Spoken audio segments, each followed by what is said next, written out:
Then, they were always like, I can go show you my third grade textbook in science, and it would actually show you a list of narcotics in the book, and it included Ritalin. This is 1998. Yeah. So like, they've always known, but it is just it served its purpose. But one of the side effects of it was depression. Yeah. As I got older, I realized that I actually had depression before I even got diagnosed with ADHD. Wow, shit.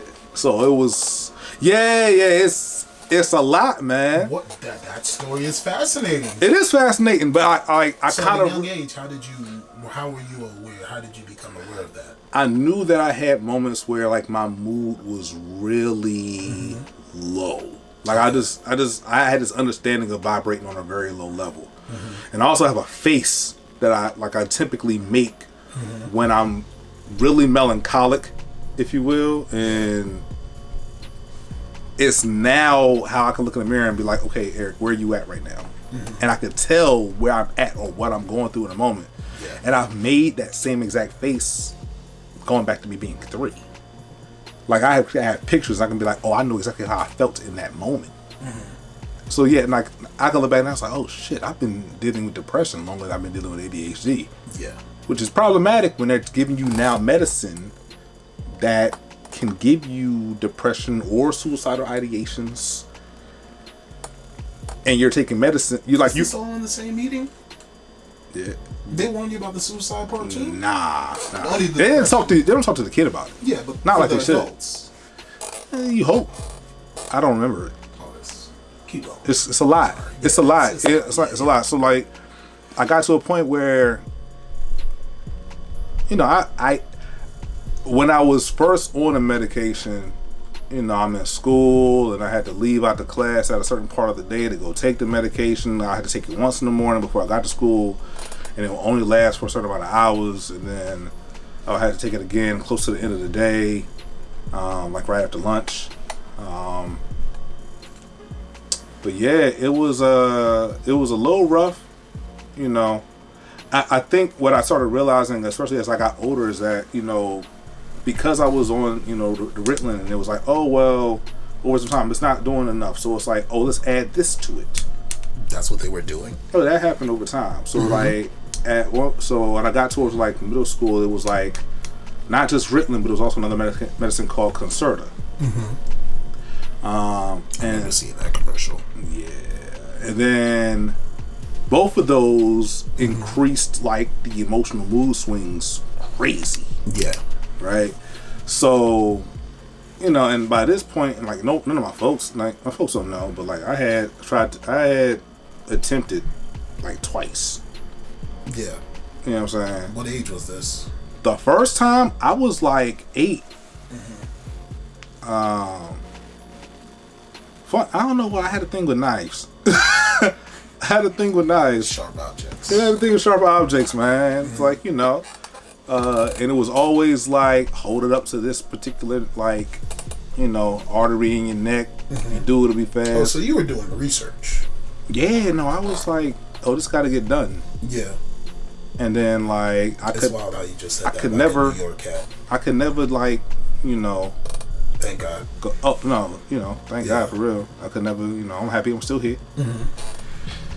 But, you got to a certain point where, they were like, so, well, something has to give, because they had something to balance out the depressed feelings.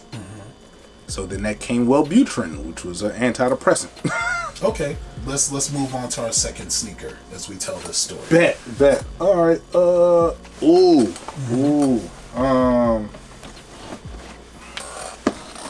Unfortunately, I don't have any pink box SBs because I saw a pink box SB last year. Pink box SBs are just. I know. Yeah. I may have a photo of it that I could show you later. That's crazy. I gotta check. It now, is. These are a black and purple box, which is like second generation SBs or whatever. Yeah. This is the thing. So like, I bought these in 2007.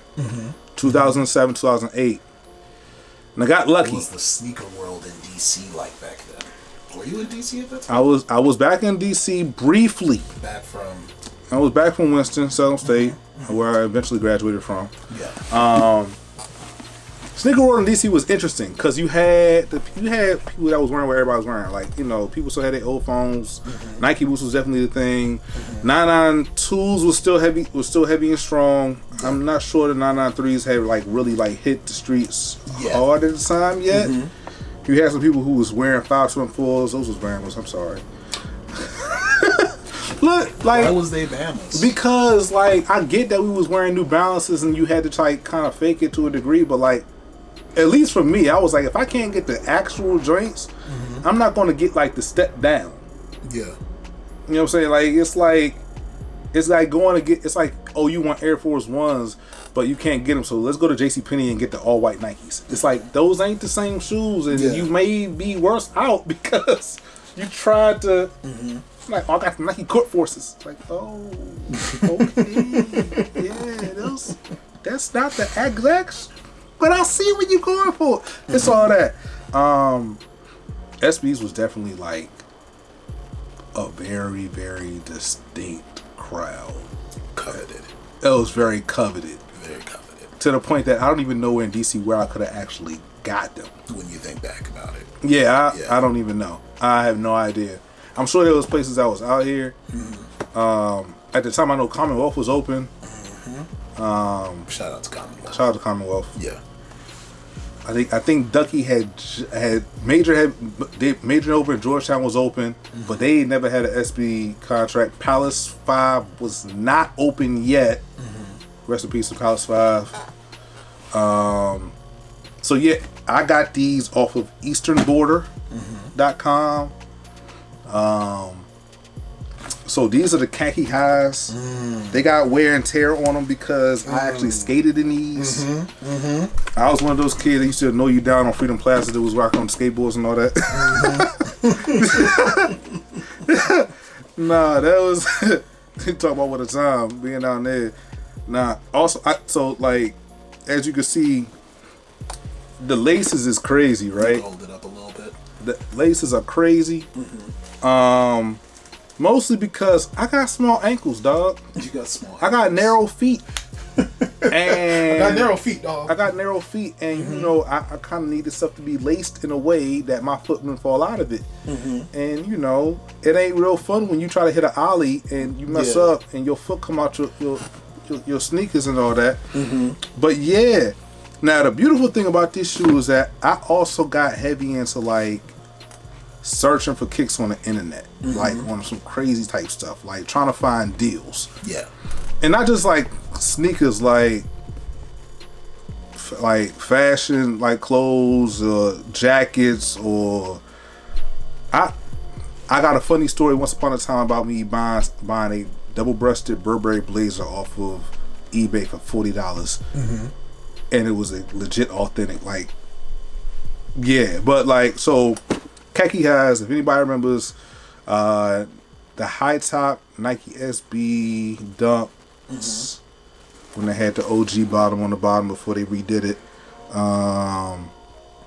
they were $100. It was $90 for the low tops, maybe $95. You got some of the premium ones, you started jumping up the price, $110 or whatever.